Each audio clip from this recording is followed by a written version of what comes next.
Halo hai Sobat GP, jumpa lagi bersama tim Sobat Sport yang akan selalu menemani pagi kalian dengan info terupdate seputar Grand Prix dunia.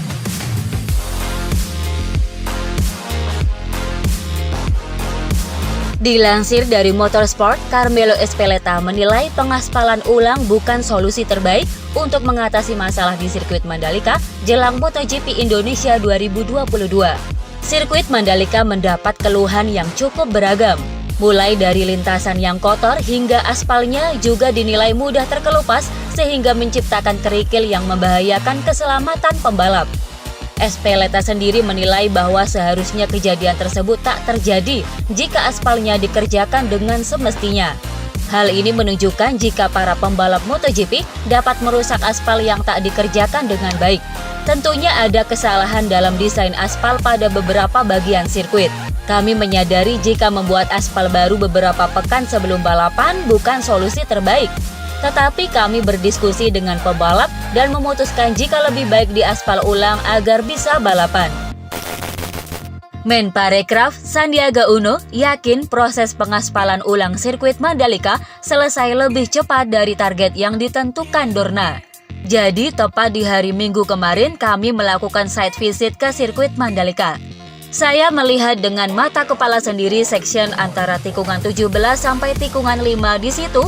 Kurang lebih jaraknya sekitar 1,3 km yang akan dilakukan pengaspalan ulang. Target mudah-mudahan bisa tercapai adalah kita lebih awal 2 hari daripada target tanggal 11 yang ditentukan oleh Dorna. Semoga proses pengaspalan ulang ini bisa rampung dan sirkuit ini bisa dikenang sebagai sirkuit perdana terindah oleh para pembalap.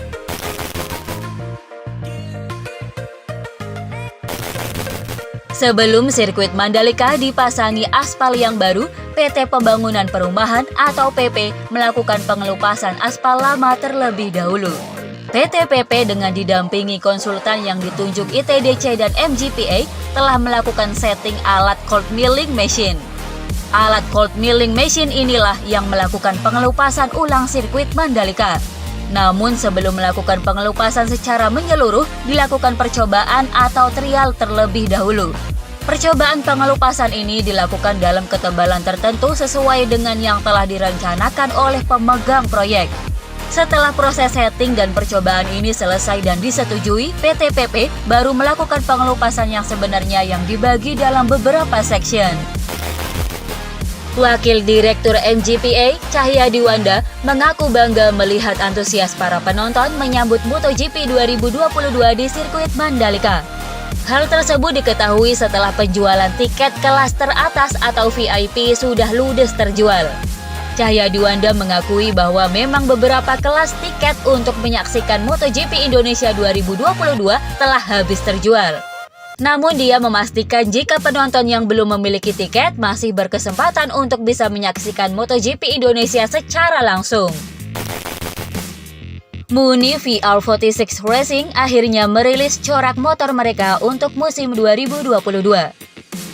Presentasi tim ini menjadi presentasi terakhir untuk tim MotoGP.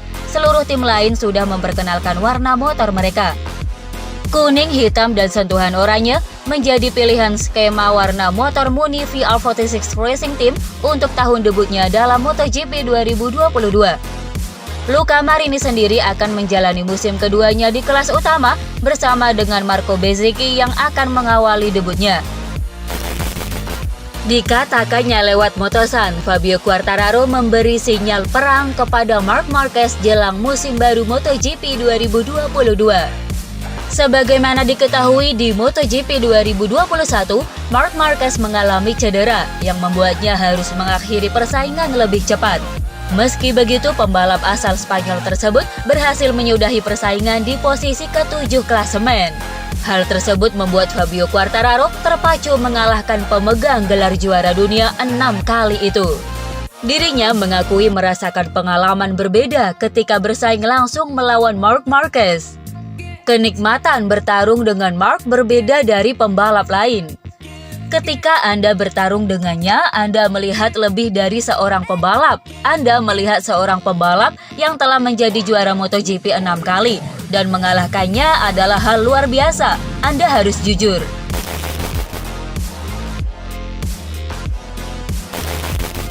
Andrea Dovizioso mengaku bahwa dirinya belum nyaman dengan motor tunggangannya Yamaha M1. Dalam tes pramusim MotoGP 2022 di sirkuit Sepang dan sirkuit Mandalika, Fabio Quartararo menjadi satu-satunya pembalap Yamaha yang berhasil menembus 10 besar. Sementara 3 pembalap Yamaha lainnya termasuk Dovizioso mengalami kesulitan. Ya, meski Dovizioso membela tim satelit, dia mendapatkan motor Yamaha terbaru seperti Quartararo dan rekan setimnya Franco Morbidelli. Akan tetapi pembalap Italia itu belum nyaman saat mengendarai kuda besinya.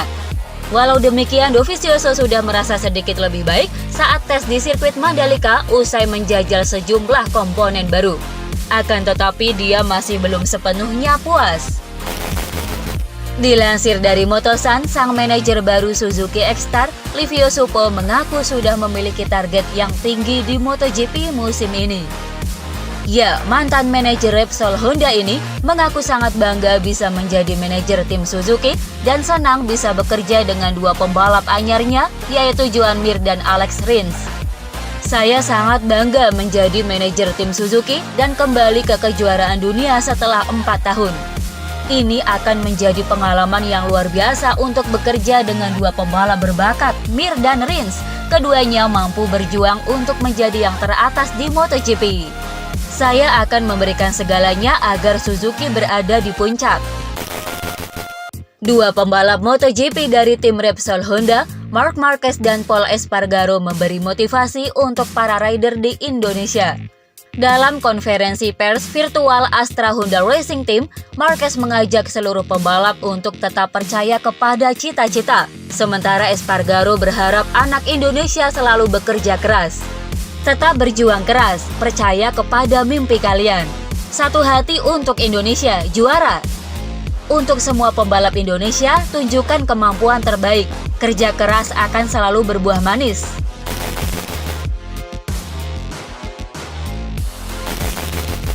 Nikita Mazepin memberikan komentarnya mengenai situasi saat ini di mana negaranya, Rusia, melakukan invasi ke Ukraina. Sebagaimana diketahui, invasi Rusia ke Ukraina sudah dimulai. Hal ini bisa berdampak pada penyelenggaraan balap Formula One Rusia. Bahkan para penggemar di media sosial menyuarakan pendapatnya untuk memboikot balap Formula One Rusia. Menanggapi aksi boikot tersebut, pembalap tim Haas ini menyebut balap Formula One Rusia akan tetap digelar sesuai rencana. Tes pramusim Formula One 2022 telah dimulai hari Rabu 23 Februari di sirkuit de Barcelona, Catalunya. Pembalap tim McLaren Lando Norris tampil sebagai pembalap tercepat. Mengemudikan mobil McLaren MCL36 bermesin Mercedes, Lando Norris menorehkan waktu tercepat 1 menit 19,568 detik. Pembalap Inggris berusia 22 tahun ini mengakhiri hari pertama di depan 2 pembalap tim Ferrari, Charles Leclerc dan Carlos Sainz, yang berada di balik kemudi mobil F175. Sementara itu, rekrutan baru tim Mercedes, George Russell, berhasil mengalahkan rekan setimnya Lewis Hamilton. Keduanya secara berurutan menempati posisi 4 dan 5. Di sisi lain, Max Verstappen hanya sanggup membawa mobil Red Bull RB18 miliknya di urutan ke-9.